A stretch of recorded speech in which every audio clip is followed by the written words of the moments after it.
Hello, everyone. Thank you for joining us for another episode of the Money and Mindset Podcast. I'm your host, Sheryka Alford, and she is. Anntricia Bray Smith.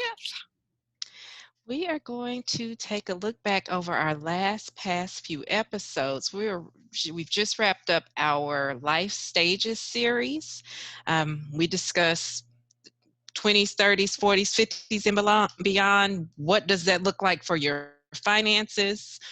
What steps can we take that are going to better benefit us? And Tricia, let's just thinking back, what was some of the common threads that you saw throughout each of those episodes? We all struggle, and not because we don't have the financial resources. We struggle because of our mindset and the lack of knowledge, which has been passed down from generation to generation to generation. Wow.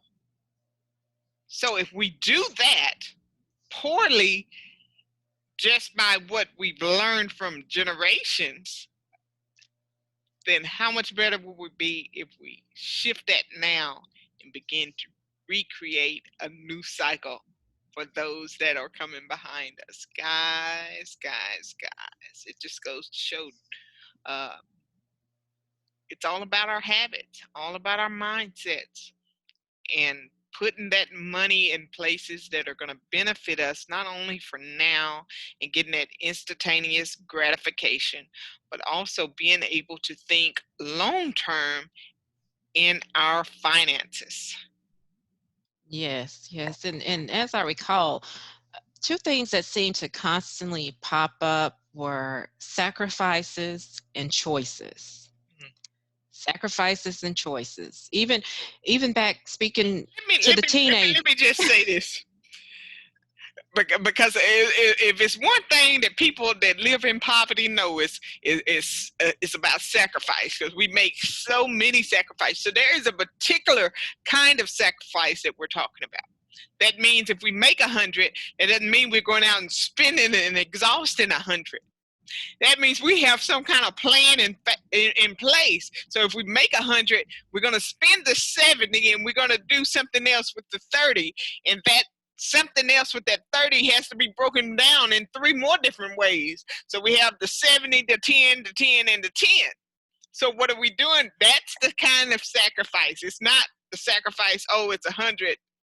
How am I going to break down this 100 and put it five different places and exhaust all of it? So that's not what we're talking about, because I know we that have been born and bred in poverty, we know something about sacrifice. We know something about choices and making that choice. Am I going to get my hair done? How can I get my hair done? How can I buy those shoes? And how can I get something to eat too? Now, we ain't talking about that, so let's just get that straight. Let's just get that straight right now. So I know we know about sacrifice. We can't tell you about sacrifice, and you can probably tell us something about sacrifice better than we can tell you. But it's just a different kind of sacrifice that she's referring to. So Yes, a different kind of sacrifice. And along with that comes the self-educating, because the more that we, as you stated before, the more that we read those books, listen to those podcasts, or listen to those audio books and educate ourselves, then that's when we become more aware of what a proper sacrifice would look like for us. So yes, so I've been going through taking many different notes, and another thing that I notice is it just boils down to what you do in your 20s has a direct impact on your 30s, and whatever you're doing in your 30s, your 40s, 50s, so and so on and so forth. So I think oftentimes we just get caught in the moment, and we're so stuck in the here and now that we really don't think, oh, I may need to do something different to prepare for my future self. yeah, or somebody just was like me. They didn't think they'd live long enough to even worry about it. But even if we live 20 years, we live 40 years, we live 50 years, we have to consider the impact that, whether or not we're here or if we leave here, the impact that that has on those that we leave behind. So just making sure that we've been proactive in making sure that the people we leave here on earth, uh, when our time is up, is taken care of. And not only that, guys, we have kids that are leaving before their parents now. It's getting more and more common. Before, you really wouldn't hear about that, unless, they were stillborn or died at birth or few weeks after birth. But now it's getting more common that these 20 and 30-year-old children of ours are leaving this earth, you know, and what kind of things do we have set up in place? Have we thought about that? And so with my 20-year-olds now, that is a lesson that I'm teaching them now. 2 years ago, it was the life insurance. Now, when 2021 come about, it's about the living benefits, teaching them what that looks like, making them get intentional about putting a policy in place so that they learn how to take care of themselves.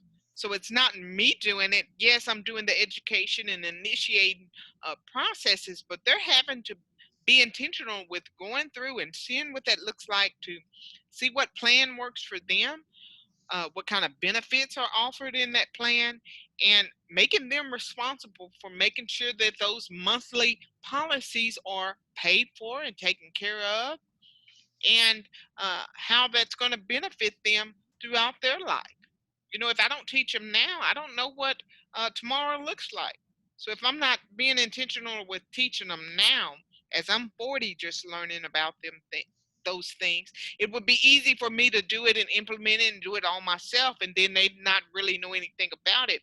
But it impacts the generations that come after them when I'm putting the ball in their court and making them be intentional about looking into these policies and what's out there and what's available, and allowing them to put it in place for themselves. So Yes, yes, that's so important. And yes, we definitely here at the Money and Mindset podcast, we do stress teach your children, teach them about paying bills and budgeting and investing and insurance policies, and teach them, because if we don't teach them, I don't know how else they're going to learn.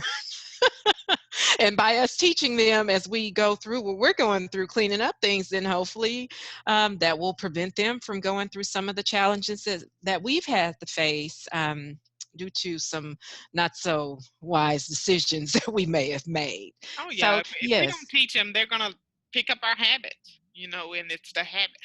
Like I said, I shared in one of the episodes. My financial habits at 20, 30, and early 40s, when I was raising them, when they were in the house, those habits they saw.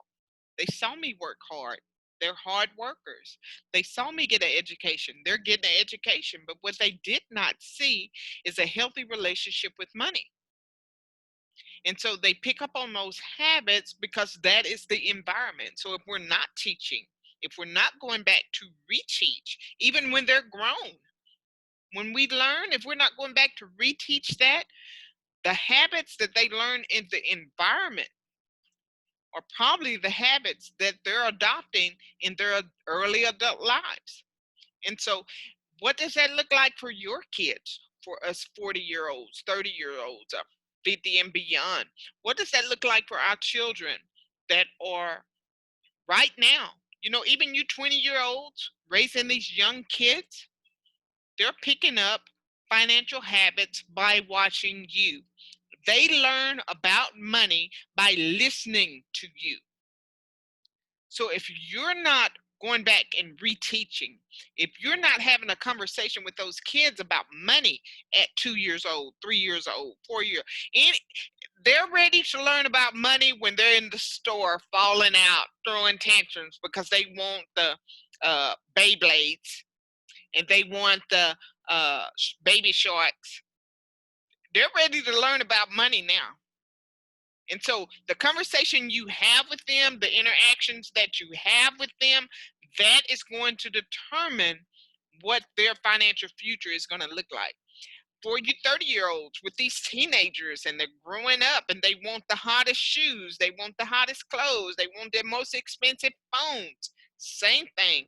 Have the conversation and begin to together collectively learn better financial habits together, collectively shifting the mindset. Not that we can't have these things, we may just cannot have it right now, or we may have to look at other options. Yes, so true. So if you have not already, be sure to go back and listen to the previous episodes and connect with us. Send us an email at the money and mindset at, I'm sorry, money and mindset at gmail.com. And let us know what stage are you in with your finances and what are some of the obstacles that you're facing. Send us an email, and if you have any questions or comments for us as well, do send that to us. So I think that's going to about wrap up this episode. We just wanted to do a recap on our Life Stages series. And until next time, I'm your host, Sheryka Alford. And Anntricia Bray Smith, who is on mute right now, but we will speak with you next time. Take care now.